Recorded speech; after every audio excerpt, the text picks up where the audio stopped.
Healthy Harrison and the Harrison County Commission are dedicated to transforming the narrative surrounding the opioid epidemic in West Virginia. While our state leads the nation in opioid-related deaths, this does not define us. We are a community rooted in values of family, friendship, and support.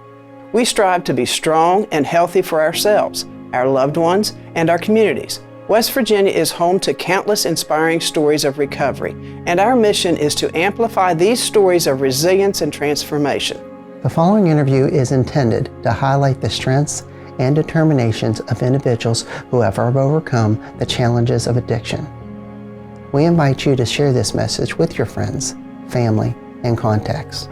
Together, we can create a stronger West Virginia, one story at a time.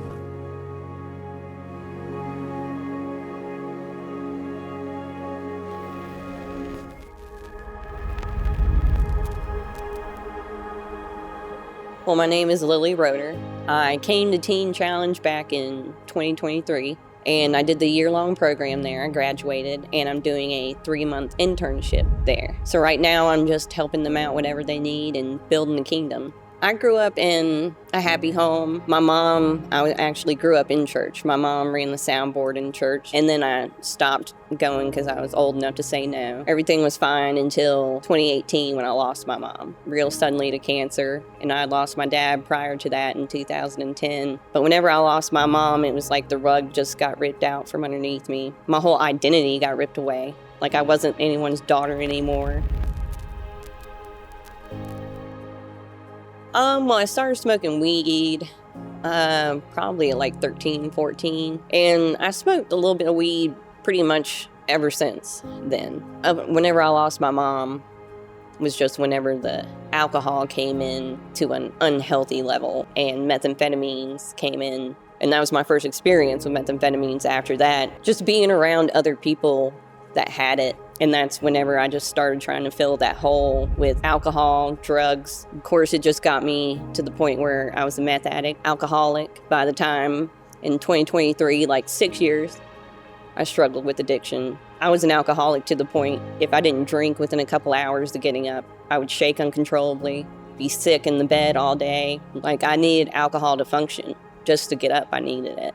And even though I had 2 kids of my own, I just felt worthless. Like I wasn't good enough for them because I didn't have the love and support of someone else.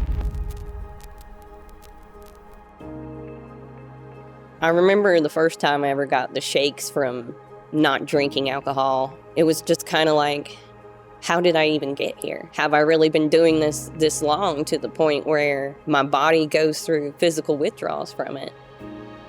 And a part of me had even settled with the fact of I'm just going to be an alcoholic for the rest of my life. This is going to be something I'm just going to have to live with. I went to a ministry back home called West Stanley Christian Ministries, and the individual that runs it, he kind of does like an interview with you to see like how many people are in the household. Told him I was fine, everything was going great, and he was like, well, if the drugs and alcohol ever become a problem, call me. And he handed me his card with the information for West Virginia Teen Challenge on it.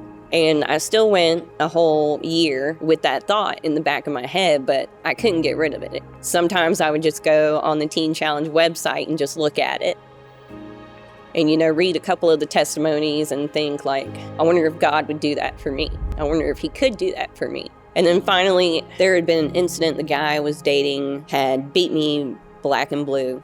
I felt like that's what I deserved. That's all I was worthy of. But that little voice in the back of my head kept telling me, like, you're worth more than this. After abusive relationships and looking to the same old things, I emailed the guy who ran the ministry and was like, hey, does that offer for help still stand? I don't know if you noticed or not, but the day I was in your office and you were talking to me, I'd been drinking that day. And he's like, yeah, I could smell it on you. And he's like, well, the offer for help definitely still stands.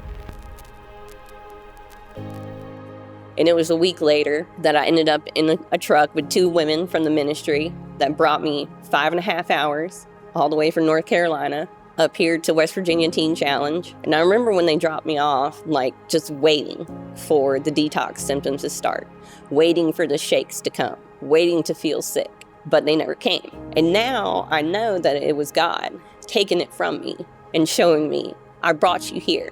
and I'm here, and I'm going to help you, and you're in the right place. And that was a Friday. I came, and then we went to church on Sunday, and everything that preacher was preaching was for me. I'm sure everybody knows whenever you do methamphetamines, it like eats away your teeth. My teeth were in such bad shape. They were like black and purple looking when I came. Had one that was even broken, hurting. And then whenever I came, they made me a dentist appointment up here at Health Access.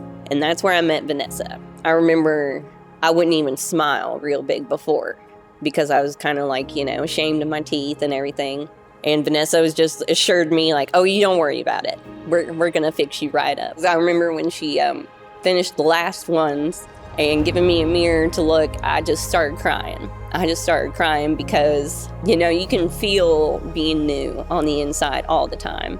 But to be able to look at yourself, and it was like looking at myself and finally recognizing the girl that was looking back at me.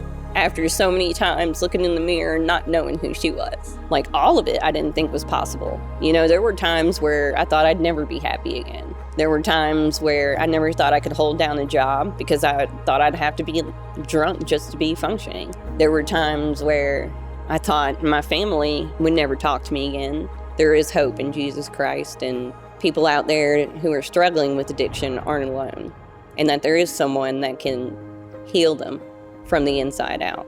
Hope's not lost. Hope lives at Teen Challenge.